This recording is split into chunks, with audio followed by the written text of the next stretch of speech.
Hello there, World of Tankers. Welcome into the channel. I'm, of course, your host, Droodles, Blitz, and in today's video, we are going to be breaking into the brand new Battle Pass for November, the Spark. This is the Tier 6 Skoda T25.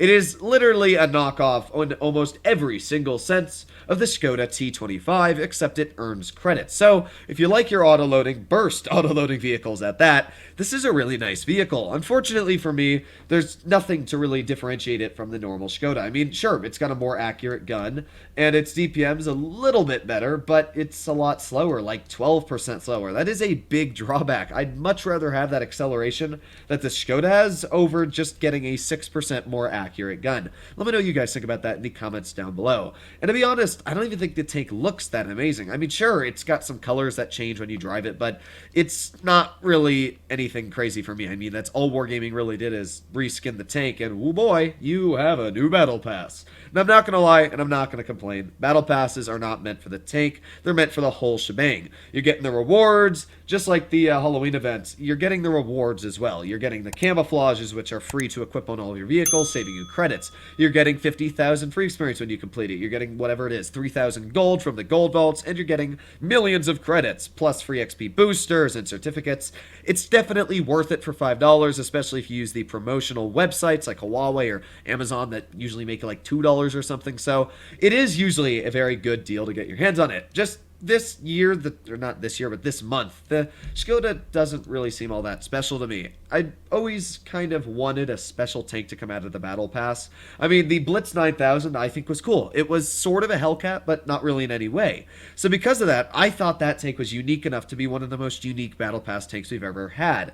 But other than that, I mean, none of the other Battle Pass tanks we've really had have been exciting or unique. I mean, take a look at the latest one we had, which was the Chaffee with the AMX turret. Sure, I think it's cool that they designed something new, but it's still just a Chaffee with a 3-shell AMX gun. I mean, it's just basically like playing an AMX 12T with a different hull that still doesn't do anything special. I really wish that Wargaming would design an entirely new tank for the Battle Pass. Maybe not every Battle Pass, but maybe every other.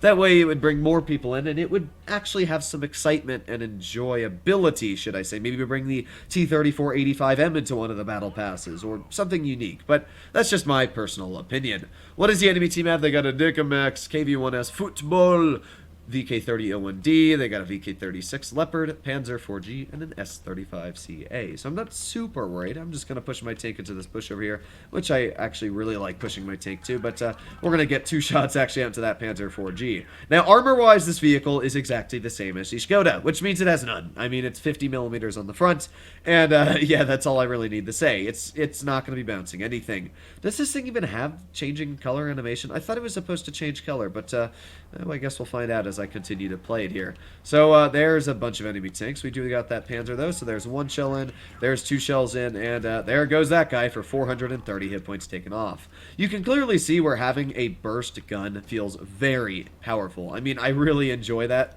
But yeah, I'm going to push my tank over here, and we'll see if we can get some shells out. We got that VK36, got the Dicamax, so there's 1 shell in, there's 2, and let's go for that third. Oh, baby, there you go, even the third connected. And with that, that is half of that guy's hit points taken off, and we're reloading once again. And you can even see the clip reload really doesn't seem that long in the vehicle. I mean, we're almost reloaded and ready to bang some shells into the KV-1S. So there's 1, let's go for 2, and 3. Ah, didn't get the third out, but that's still about 300 hit points there, so again, pretty dang strong. In 10 more seconds, we'll have that clip ready to load again. This tank actually feels really strong. I'm not gonna lie. I really like these clippers. Obviously, auto-loaders are much more enjoyable and engaging in my personal opinion than any other class. Well, obviously, auto-reloaders fit into that same bracket, but I just think they're more engaging because you're actually doing something and you're hurting them for a lot. I mean, you just reload, and then in those 5 seconds, bang, bang, bang, and that's it. That goes the enemy's tank. So let's just reload here, finish off this VK30. Goodbye. And let's start going for that VK3601. Speed is key. Fun fact, the VK is actually getting nerfed, I think, in the next update. It's getting a little bit slower, if I'm not mistaken. But here we are, going 60 kilometers per hour, and I'm going to skadoosh my way straight over here. Come on. Come on, and there's 1 shell in, there's 2, and there's 3, and that's 558 hit points. I mean, that is so powerful how much damage this thing can actually get out in such a quick, extended amount of time. So let's reload here one more time. 5, 4, 3, 2, 1, and let's see if we can light him on fire. There's 1, there's 2, and 3. Ah, we engine crit him, but we did not light his vehicle on fire. So there you go.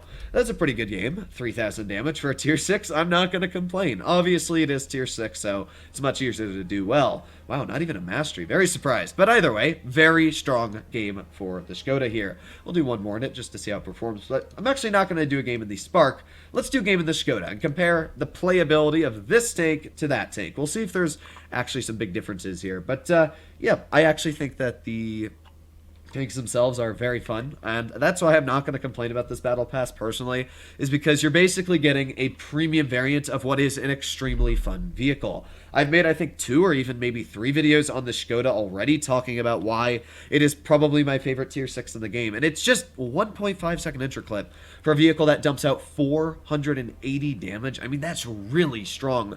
People really underestimate how much damage that is, but that's half of any tier 6 hit point pool, even the heavy tank. So, what does the enemy team have? They got a Hellcat M6, VK36, Skoda T25, and then we got some tier 5s that don't seem too threatening. So here we go. Speed is key. Now, mobility-wise, I don't think this tank's going to be too much faster, but it is about 12%, so that will help you in a lot of terrain. I mean, you can see here we're easily outstripping this EZ8. Speed is key. Let's get into position. And gun-wise, I can't really tell you if it's more or less accurate. As I said, it's about 6% difference on accuracy there. So, is it worse? Yeah, it's really pretty similar, as you can see. So, enemy team. I don't know if they're going to be pushing here. Oh, there's a Studetzwang M42. So there's one tank. Our EZ8 has been pinned already. What did you do? Oh my god, that Matilda is literally trying to shoot through a rock. Wow, that is just fantastic. There's one shell into the Skoda. Oh, no. Okay, I guess we're not getting the second one out, but we got a Leopard over here. So there's 1 into the Leopard, and there's 2 into the Leopard. You know what? I'll be honest. The after-shot dispersion of this tank seems a lot worse than these Skodas. You can definitely see that yourselves after I fired there. Definitely a lot worse. That was not the case with the Battle Pass variant of this vehicle. Let's aim it on this tank here, and let's go for 1 into his tank. Let's go for 2, and let's go for 3. There you go. 400 hit points taken off into that guy, and I can't believe that we just got high explosive penned by a tier 5 tank. What the absolute heck. You can see that little shell right on the side of my vehicle. So, we're already doing okay here. 1 tank on Amorax, which would be the Leopard 1, although thankfully that tank really wouldn't have done much to begin with. But let's reload here. There's 1 into the side of the M6, there's 2 into the side, and we'll load a premium shell because I need it. But we still rolled 480, which is pretty strong. I mean, again, that is super good on a clip when you think about it being a tier 6 vehicle. So we're going to reload here. Hopefully we're going to get some shells out into this VK, so let's try, and let's load premium because we're going to have to. So there's 1 into the VK, there's 2 into the VK, and there goes 3. That's about another 400 hit points taken out there, and we just reload. I mean, yeah, I do think this tank's a little bit worse on the gun handling, but it really isn't changing anything about the tank. It still seems to do everything exactly the same. I mean, watch this T-34's hit points just evaporate. There's 1, there's 2, and there's, oh, not 3. That's a shame, but yeah, I mean, you understand what I'm getting at here. Either tank, if you buy the Battle Pass or you don't, you're going to get the same experience. So don't feel left out at all. And I do like that about one thing, is that if you don't spend money on the Battle Pass, you're not going to feel left out. It's actually basically the same thing. So here we go. Speed is key, and let's get some shells into the Skoda. There's 1, there's 2, and, well, yep, there's 493 hit points taken off in his vehicle. Pretty big chunks if I do say so. Hopefully my team is going to finish him off, but it looks like I might just be losing a big chunk of hit points. There you go. Teammates finished him off. And all we got left is the Studetzwang over here. So there's 1 shell. Oh, no, wow. Didn't actually pen that. But, yeah, this guy just reversed into what is death. So let's just get 1 more shell in. 242. And there you go. Pretty good game again. Did we master this one? Probably not. As I said, these tanks are both very strong, but there's only one way to find out. And let's get to the numbers. No, we did not. But 2,600 damage. So both very comparable games and very comparable tanks. So I like the Battle Pass. As always, I always say it's a good deal, especially if you use the promotional offers that do arise every now and then. But yeah, I'd suggest to get your hands on the Battle Pass, but don't feel anything special about the Spark. You could easily get the Skoda T25 if you don't buy it, or when you get this tank, I mean, it's just kind of a nicer Skoda. Hopefully, all of you enjoyed today's video. If you'd like to see more like it, please consider smashing that subscribe button down below. But other than that, let me know what you guys think about the Battle Pass in the comments down below. Stay happy, stay healthy, and I'll be seeing you in the next one. Bye-bye!